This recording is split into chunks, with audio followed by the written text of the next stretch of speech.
was Cool Mixolydian Jam Track in A by Subfunk Jam Tracks. So definitely check them out, they're good.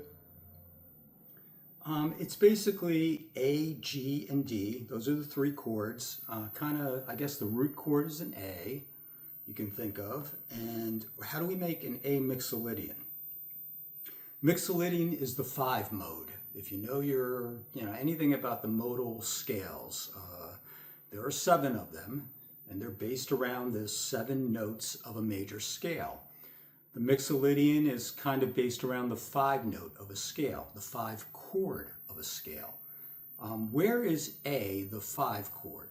That's one way to find the scale to play over this chord, the A chord. Well, A happens to sit as the 5 chord in the key of D. So I know I can play a D scale over an A chord, resolving on an A note, the root note of the chord, and that'll give a mixolydian sound. Now here's an D scale. We're going to play it in the 5th fret position. We have a D chord here. Now if we just play the scale, that's down to the D. We can go up, right?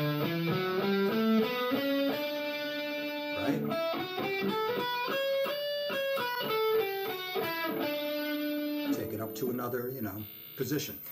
In any case, we don't want to resolve on the D. Now if we're playing the A chord, we want to use that scale. We want to resolve on the A note. There's an A chord right here. Everybody knows this E form A chord at the 5th fret.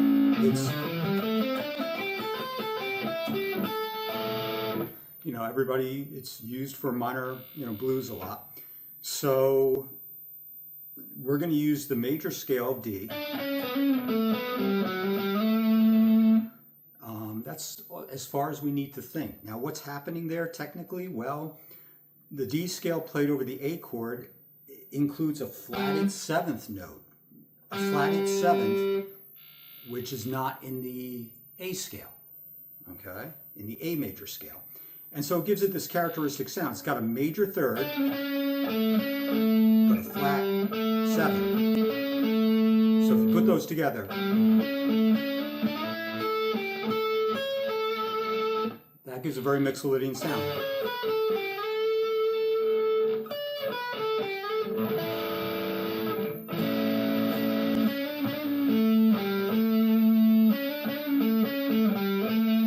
Now when we go to the G chord,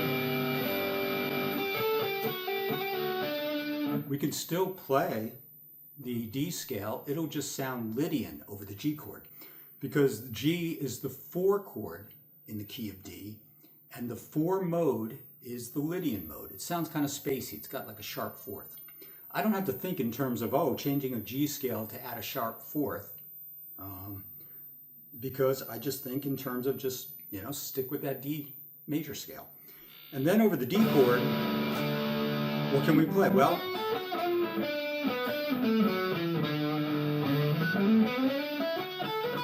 we can play the whole D scale.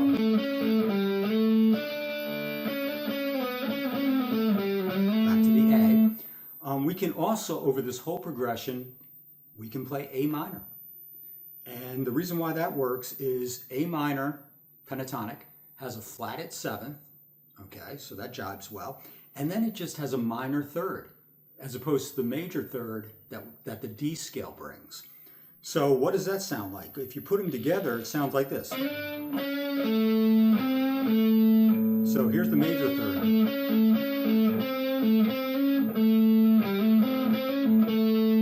What does that sound like?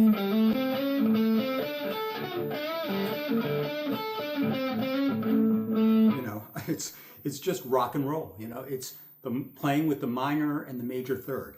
And that's all using both of these scales together over the chords. It kind of gives that feel. So over the A, I can go here.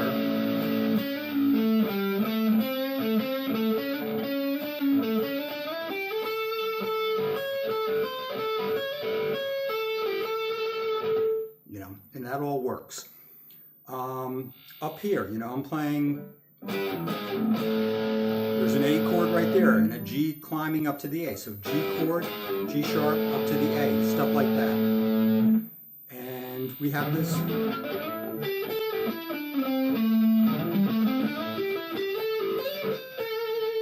You know, we have this. It's all just A minor. And it's an A chord here. And we have an A, C form A chord here. So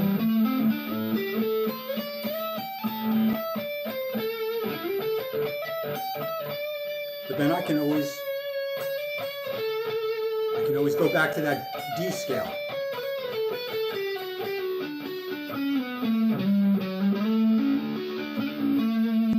And I know there's a D scale right here because there's an E form D chord at the 10th fret. So here again is just it's an E form D major scale.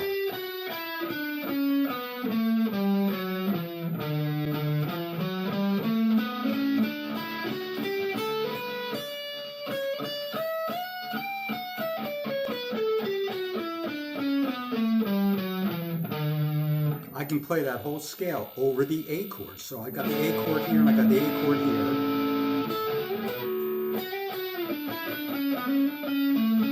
Here's the A note. Here's another A note. When it goes to the G, down to the D, and then back to the A. But then I can mix in the minor pentatonic.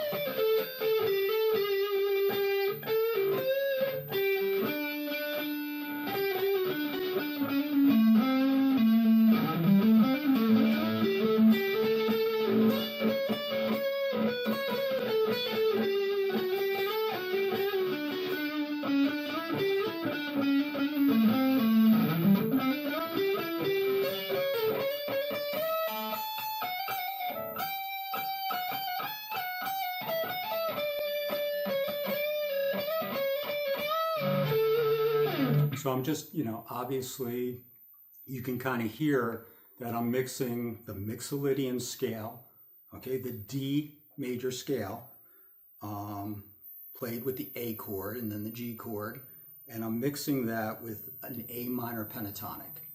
And it works really great for this whole thing. And not that I'm playing that well, I'm really not.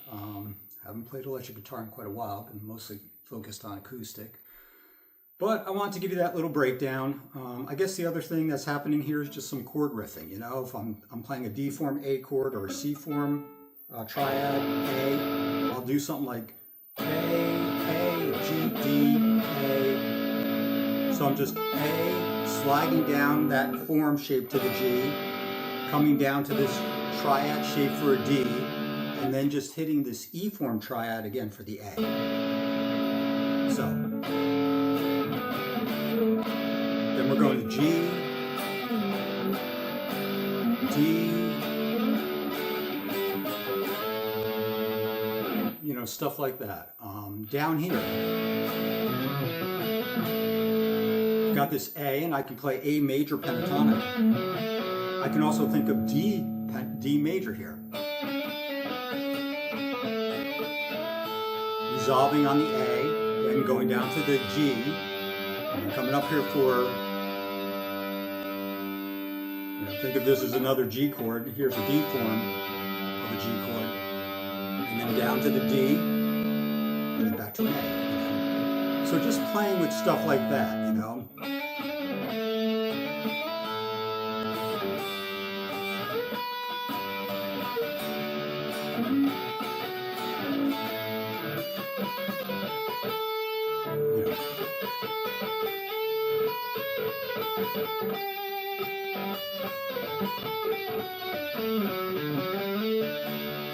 Stuff like that is just, you know, coming down to and using like the arpeggio of a D chord. And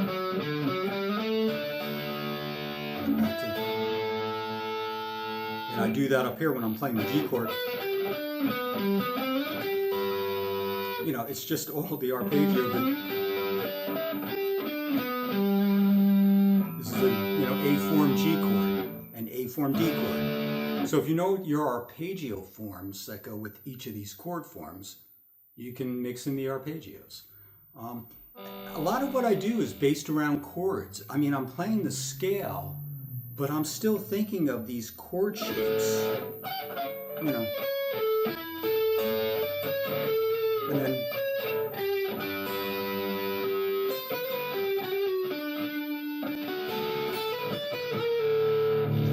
back down to the A.